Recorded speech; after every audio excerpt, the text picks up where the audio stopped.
Hi everyone, Sandman here. Men in college are starting to get the message about rape culture, and they're so scared about being called rapists and getting thrown out of school through false allegations that they are now no longer going out with college girls and buying them alcoholic beverages. So if a man buys a woman a drink, he's a potential rapist. And if he doesn't buy her a drink, well, then he's just cheap. This is a game of catch-22. And men with rational minds see this as a no-win scenario, so they're avoiding places that serve alcohol. I'm hoping that college-aged men stop taking women on dates altogether to restaurants for the fear that women will order alcohol with their meal. I hope so-called rape culture takes women's free drinks and meals away from them. I hope that they suffer by getting less male attention as well. The culture is essentially training men to associate being generous to a woman with being a potential rapist by simply buying her a drink. So is it any wonder that men are starting to go their own way in large numbers that we've never seen before? There is only so much suspicion a man can take before he gives up, walks away from the table, and goes his own way. Here's a partial reading from an article from the Washington Examiner talking about this issue. Thanks to an increased focus on sexual assaults on college campuses, mostly due to overblown statistics claiming that 20% of college women have been sexually assaulted, young college men are starting to rethink how they talk to women. At first glance, this might seem like a good thing, men learning to be more respectful of women and not be so rapey. But that's not what this is. This is about men actually avoiding contact with women because they're afraid of a simple kiss or date that could lead them into a sexual assault accusation. Bloomberg reports that John Lauerman and Jennifer Surane interviewed multiple men from colleges such as Harvard and Stanford who expressed concern over what was once known as hookup culture, but is now labeled by feminists as rape culture. The change in terminology ensures that all responsibility is placed on men, just because of their gender. Take Malik Gill of Harvard University, who said he wouldn't even give a female classmate a beer. "I don't want to look like a predator," Gill told Bloomberg. "It's a little bit of a blurred line. Gone are the days of buying a woman a drink, even if it's just to be nice." Gill told Lauerman and Surane that after he passed on the contact information of a woman who said she was interested in his fraternity brother, his brother was hesitant to call her. Even though she was interested, he didn't want to pursue her or pressure her, Gill said. He was worried about making her feel uncomfortable. William Pollack, a Harvard Medical School psychologist, told the Bloomberg reporters about a patient who was kissing a girl during a party and began thinking about what would happen if things went further. "I want to go to law school or medical school after this," the student said. And according to Pollack, he said, "It's nice seeing you." Pollack also noted that the media attention on campus sexual assaults has led to witch hunt mentality on many campuses. And most males would never do anything to harm young women, Pollack told the Bloomberg reporters. But the current focus is starting to scare the heck out of the wrong people. Malik Gill from Harvard is being criticized by feminists over at Jezebel for his comments. Kara Brown claims that he's too young to drink anyways, so he shouldn't be buying women drinks. But the negative rape statistics on college campuses are also affecting male self-esteem. They are preventing so-called rape culture by making men feel like bad guys, so they basically start going their own way instead. I don't want women against feminism. In fact, I want more feminism. If feminism is creating MGTOWs by scaring men away from women, then of course women are getting scared of feminism. Their fight for greater rights over men is now about diminishing returns. The more they fight rape culture, the more free drinks and dinners they lose. One of the women over at the Women Against Feminism's Facebook page should hold out a little piece of paper saying, "I'm against feminism because I enjoy when men buy me free drinks and pay for my meal at a restaurant." Sorry to say this, ladies, but you're getting equal treatment, and now you don't like it. If you keep pushing, eventually college campuses will have 70 or 80% women on them.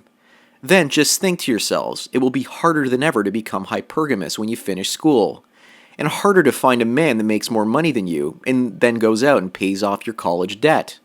God forbid you have to pay your debts back yourself. Maybe you can start shaming high school boys into handing over their lunch money instead. What do you think? My prediction is that when university campuses become 70 to 80% female, women are going to start leaving school without finishing their degrees. Colleges will see plummeting enrollment because women will realize that if they want to trick men into marriage, they will also need to go into the trades.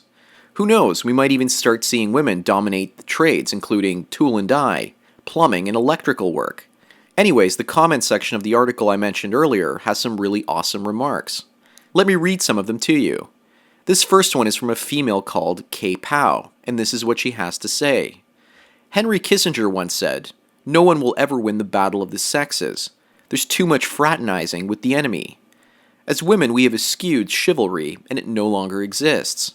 As we continue to promote male tyranny as steps to female power, enforcement will also go up.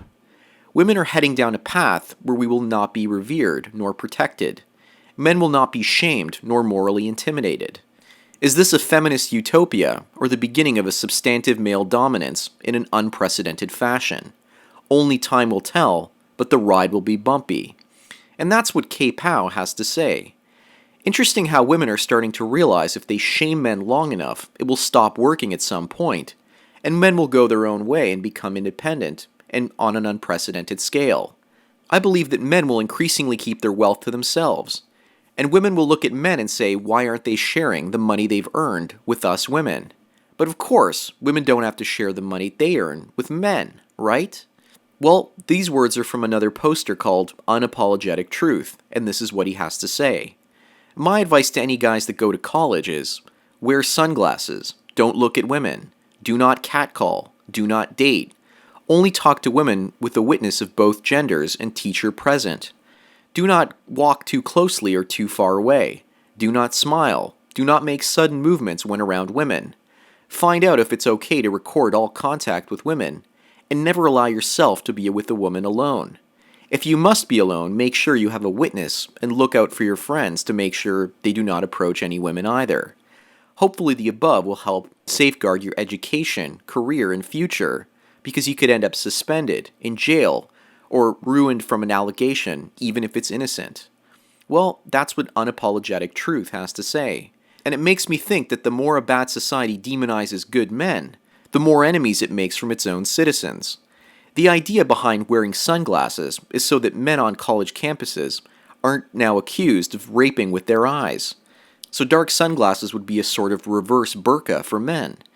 A way for men to protect the one asset that can get them into trouble by objectifying women with their eyes. I really hope that some feminist somewhere comes up with a college chastity belt to stop rape culture and get the male feminists to start wearing them. You can't rape someone if your junk is locked up behind a device. Maybe then men will lose all interest in dating and sex completely and do something else. But the sad thing is women want men to want them, but at the same time, they want men to not want them. Women don't know how to function if there isn't any weird sexual tension between themselves and men. It's a strange world where women want to protect themselves, yet express themselves simultaneously. But seriously, the idea of looking at a woman or the slightest allegation of sexual misconduct can destroy a man's most important asset in the eyes of a woman, his utility value as a working man. The equivalent would be a man pouring acid over a woman and destroying her beautiful body.